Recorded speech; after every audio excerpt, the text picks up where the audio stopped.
Assalamualaikum warahmatullahi wabarakatuh. Perkenalkan, nama saya Windu Rusen dari SDN Kebon Bawang 7, calon guru penggerak angkatan 9. Dan ini saya bertindak menjadi observer. Lalu ini adalah rekan saya, namanya. Saya dengan Ronadian Mansari, kebetulan ngajar jadi guru kelas 6A di SDN Kebon Bawang 07. Assalamualaikum warahmatullahi wabarakatuh. Selamat siang, Bu Rona. Waalaikumsalam warahmatullahi wabarakatuh. Selamat siang juga Pak Wendo. Alhamdulillah baik. Alhamdulillah baik. Ini Bu Rona, terkait dengan saya akan mengadakan observasi kelas Bu Rona. Minggu lalu saya sudah bicara dengan Bu Rona bahwa sebelum observasi saya juga melihat RPP Bu Rona, ya kan, bagaimana rancangannya, bagaimana juga di sana Bu Rona melakukan pembelajarannya. Waktu itu nggak salah IPA ya? Iya, IPA. Temanya Kebetulan waktu itu kita tema 7 itu kepemimpinan, dan situ ada bahasan subtemanya, ada bahasannya mata pelajaran bahasa Indonesia dan IPA. Nah, saya kerucutkan lagi ke IPA nih Pak Wendo. Jadi saya ada beberapa kendala di mata pelajaran IPA untuk tema 7. Oke, Bu Rona.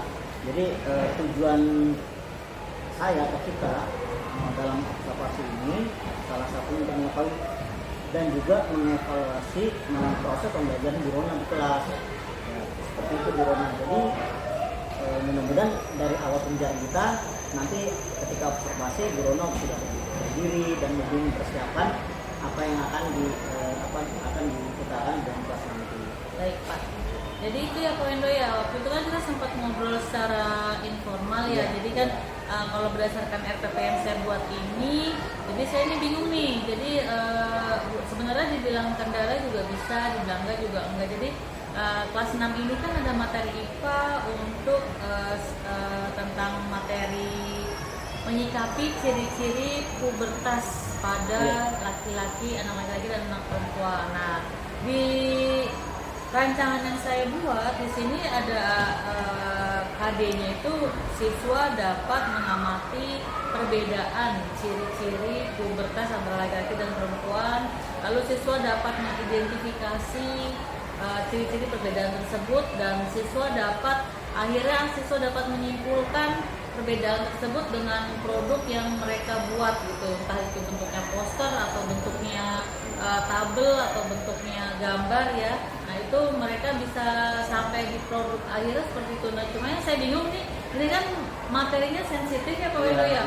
Mau saya ajarin satu persatu kayaknya terlalu makan waktu. Akhirnya saya nanya nih Pak Wendo waktu itu, Pak Wendo gimana ya caranya untuk menangani atau bagaimana materi yang seperti ini, apa yang harus saya lakukan ke anak-anak biar mudah gitu. Jadi pertama pembelajaran bertujuan yang tadi Ibu sebutkan, padahal ya saya mau bertanya, itulah tujuan pembelajaran itu. Nah dari sana berdasarkan rancangan yang sudah Ibu buat di RPP, terus saya mau pengen tahu area pengembangan apa yang akan Ibu lakukan pada pembelajaran itu. Yang pasti sih pengembangannya di sini sudah jelas, anak-anak bisa membedakan, mengidentifikasi dan membuat hasil atau produk dari yang mereka telah pelajari. Nah, bayangan saya di sini nih, kita jadi kayak diskusi ya Pak Wendo ya. Maaf ya Pak ya. Oke. Biar kita biar saya juga lebih enak. Oke, biar saya juga paham juga nih Pak Wendo nih. Jadi saya di sini nyoba untuk strateginya berdiferensiasi nih. Jadi modelnya juga PBL. Jadi kita ada gambar, mengamati gambar, lalu mengecek apakah ada perbedaan antara gambar tersebut. Nah dari situ saya menggunakan metode yang diskusi dan kelompok. Jadi kalau ini materinya sedikit sensitif, jadi ketika saya ngajari satu persatu kayaknya makan waktu lama. Dan bagaimana kalau saya bikinnya kelompok nih Pak Wendo, saya bikinnya kelompok dengan metode diskusi, modelnya PBL dan strateginya diferensiasi. Jadi saya bedakan nanti nih mana anak yang mudah mudah speak berbicara di depan umum, dengan anak yang suka menggambar, atau bagaimana anak yang mudah menyampaikan ke sesama teman. Jadi dia mudah komunikasi seperti itu ya. Jadi saya membedakan itu dulu, bagi-bagi kelompok. Nah, gimana nih Pak Wendo? Apakah masuk nih rancangan pembelajaran saya, gimana nih? Masuk sih sebenarnya Bu, karena Ibu saya sudah menerapkan yang namanya diferensiasi, pembelajaran diferensiasi. Jadi Ibu mengelompokkan anak-anak yang gaya belajarnya satu ada estetik, ada auditori, dan ada visual. Nah, itu lebih bagus karena memang diharapkan memang guru harus mengetahui karakter murid, kebutuhan murid pembelajarannya. Jadi memang harus begitu Bu. Jadi Ibu tidak satu semua homogen, itu heterogen kan? Nah, saya akan tahu ini Bu. Lalu bagaimana media yang akan Ibu tampilkan dalam proses pembelajaran tersebut? Selain yang tadi Ibu sebut ada LKPD kayaknya. Iya, ada LKPD-nya. Yang pasti kalau media pertama menampilkan gambar yang ada di buku tema masing-masing anak sudah pegang. Anak sudah pegang buku pelajarannya, kita buka bersama-sama, kita amati. Nah, untuk pembahasan berkelompoknya, misalkan mungkin ada anak yang pintar kritik ya, kritis, mau kritisnya anak-anak kritis. Nah, itu mungkin saya berikan tambahan seperti video, seperti atau seperti gambar yang berwarna. Jadi bisa benar-benar membedakan, menjelaskan ini perbedaan ciri-ciri pubertas laki-laki dan ciri-ciri pubertas perempuan. Nah, cuma untuk anak-anak yang seperti kinestetik tadi ya Pak ya, yang seperti itu kalau nggak bisa diem atau yang mereka banyak tingkah pola, nah itu mungkin saya berikan LKPD-nya ya berupa latihan lebih dulu biar mereka fokus mau belajar apa nih kita. Nanti setelah itu baru mereka baru buat produknya, seperti itu, diskusi membuat produknya. Saya lihat Ibu kayaknya sudah memiliki strategi media juga kayaknya bagus nih. Mudah-mudahan pada saat observasi kita mudah-mudahan terjadi dan memang benar-benar sesuai dengan apa yang diinginkan ya dalam pembelajaran. Lalu untuk pelaksanaan apa? Kebetulan ada materi ini tuh sekitar Rabu ya Pak ya? Sekitar ada hari Rabu.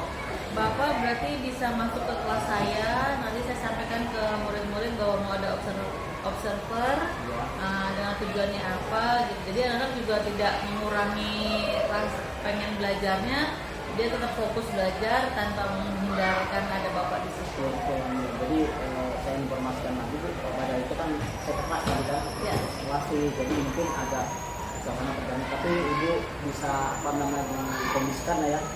Terus nanti setelah ada pembelajaran sampai selesai, kita akan berlanjut pada yang namanya pasca observasi, yaitu tentang bagaimana pembelajarannya sudah berjalan yang kita observasi. Menurut begini ya, sebenarnya apa sih yang kita mau hasilkan dalam pertemuan kita pada saat ini? Apakah Ibu mau pembelajaran saya jadi aman, atau saya ada melihat misalkan saya ada di office dan kalau dari segi pribadi ya dari pertemuan kita ya dari pertemuan kita ini yang pasti saya jadi belajar banyak yang Pak Wendo sedang lakukan nih. Pak Wendo kan lagi ngelakuin CGP, lagi proses observasi dan sebagainya. Saya jadi tahu, oh ternyata ada bentuk kegiatan seperti itu. Nah, dari sini juga manfaat untuk saya apa? Jadi saya juga tahu apakah RPP saya sudah sesuai, apakah nanti proses belajar saya sudah sesuai dengan RPP yang saya buat.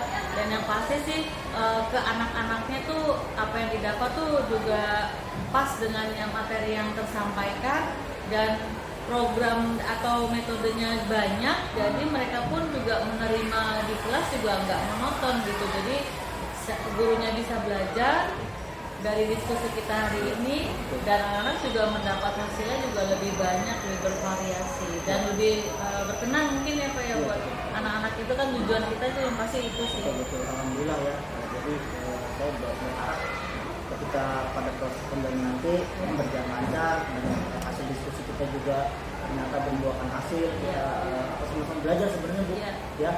Lalu untuk selanjutnya itu kalau setelah misalkan setelah kita proses pemilihan selesai, terus kita lanjut ke pasca observasi bersama nanti dengan tenaga praktis saya, jadi kita bertiga setelah observasi di sekolah. Kemudian apa yang kita harapkan sama-sama dan baik lah, berjalan lancar ya dia, juga sama-sama belajar dan juga sama-sama menikmati. Yang terpenting kan intinya untuk murid-murid kita semua. Iya betul.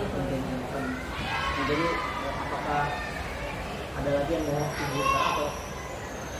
Ya mungkin ini kali apa ya, harapan saya mungkin ini kan karena ada acara kegiatan Pak Wendo nih, mungkin di kemudian harinya kita bisa sama misalkan Pak Wendo juga ke kelas lain atau ada guru lain juga bermasalah, mungkin kita bisa sharing, diskusi segala macam. Jadi istilahnya bukan hanya untuk kegiatan CGP, cuma untuk kedepannya bisa berlanjut gitu, misalnya kelas lain ada masalah di murid si A, si B, nah itu gimana kita diskusi bersama untuk mengeluarkan solusinya gitu. Memanfaatkan praktik baik. Iya benar. Oke Bu, terima kasih atas waktunya di pertemuan kita ini. Semoga nanti di observasi sukses lancar sampai bertemu ya Bu. Iya Pak. Assalamualaikum warahmatullahi wabarakatuh. Waalaikumsalam warahmatullahi wabarakatuh. Terima kasih Pak Wendo. Terima kasih. Sampai jumpa.